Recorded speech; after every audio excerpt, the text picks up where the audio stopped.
What's going on, everybody? RJ Ochoa here from SB Nation's bloggingtheboys.com. Hope all is well wherever you are. We hope you're happy, safe, healthy, and that you are excited for the 2020 Dallas Cowboys football season. That's right. We are actually, at the time of this conversation, less than 28 days away from the season opener on the road against the Los Angeles Rams. There are a lot of exciting things happening with the Dallas Cowboys. As mentioned at the time of this conversation, the Cowboys have held 3 practices. We now know a lot, and at least know of a lot. We know the Cowboys are going to do things like disguise what they're doing on defense. They're not going to be completely predictable. Somehow, some way, it took until 2020 for all these things to become novel concepts for the Cowboys coaching staff. But here we are, and that is all that really matters. Monday was a momentous day for the Dallas Cowboys because it marked their first practice in pads, really in the Mike McCarthy era. They had not held a practice in pads. They did on Monday, and unfortunately, they suffered their first casualty. Gerald McCoy headlined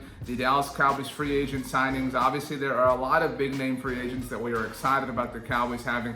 Clinton Dix is in that mix. Dontari Poe is in that mix.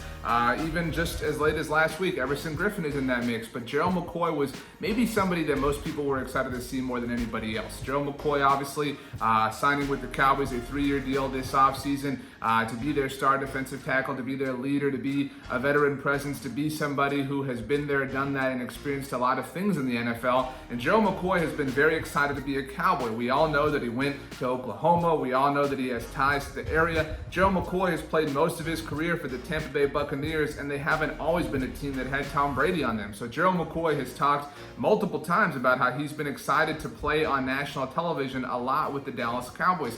Unfortunately, that will not be happening. On Monday, in practice, Gerald McCoy suffered a right leg, right knee injury. It is a right quad injury, and unfortunately, his season is now done. It is a devastating, disappointing blow to the Cowboys defensive line, and it is really sad. I think it's fair to say that it is a huge bummer to see Gerald McCoy go down because there were so many people that were excited, not just, again, about who he was or who he is as a football player, but the impact that he was going to make in the locker room. We know, we've talked about how the Cowboys have young defensive tackles that could certainly benefit from his leadership. You look at another Sooner, Neville Gallimore, this year's 3rd-round pick. Obviously, he shares an alma mater with Gerald McCoy, was somebody that could have been a sponge, picking up things that Gerald McCoy would have said week in and week out. And then you look at last year's first selection, the 2nd-round pick, Tristan Hill, obviously had a very disappointing rookie season, and learning from somebody like Gerald McCoy could certainly go a long way in Tristan's career. Gerald McCoy did release a statement by way of ESPN's Ed Werder, and he noted that he is still going to be around the team, still going to mentor the young players, still going to do everything that he can. He apologized for getting injured and thanked the Jones family for the opportunity, and noted that what he is experiencing is a bit minimal compared to the issues going on around the United States and around our world at the present moment. But Gerald McCoy, by all accounts, a right kind of guy to pay an homage to a former Dallas Cowboys head coach, and it is a huge loss for the Dallas Cowboys that they will not have him for the 2020 season. Other than that, it's hard to kind of feel positive after that, but the Cowboys have done a lot of things, or have said a lot of things, or rather have not said a lot of things that are really cool, honestly. You know, Mike McCarthy actually said something I found interesting on Monday.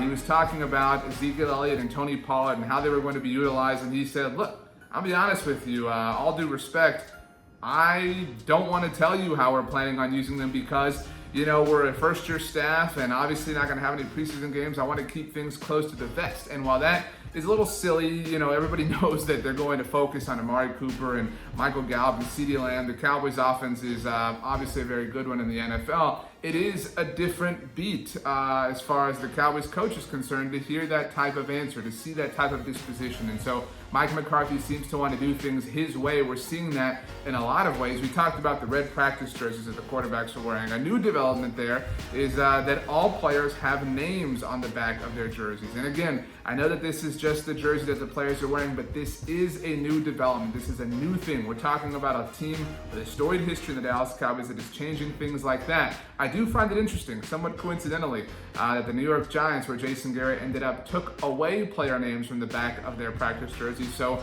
if you want to connect those dots, go ahead, be my guest. But there are less than 4 weeks, as mentioned, between now and the season opener against the Los Angeles Rams. There are a lot of exciting things happening with regards to the the Dallas Cowboys. Whatever is happening with regards to America's team, we will have you covered, of course, right here on the Blogging the Boys YouTube channel. Make sure you subscribe so you get recaps, breakdowns, discussions, film sessions, all sorts of fun stuff. Make sure you check out bloggingtheboys.com for the latest and greatest in the world of Los Vaqueros. Make sure you subscribe to the Blogging the Boys podcast feed. You get 2 episodes every day, breaking down, talking about, discussing all things Dallas Cowboys. We are available on all major podcast platforms. And while you are doing stuff, do me a favor. Have the absolute best day of all time. You know why? Because you deserve it. We'll see you next time.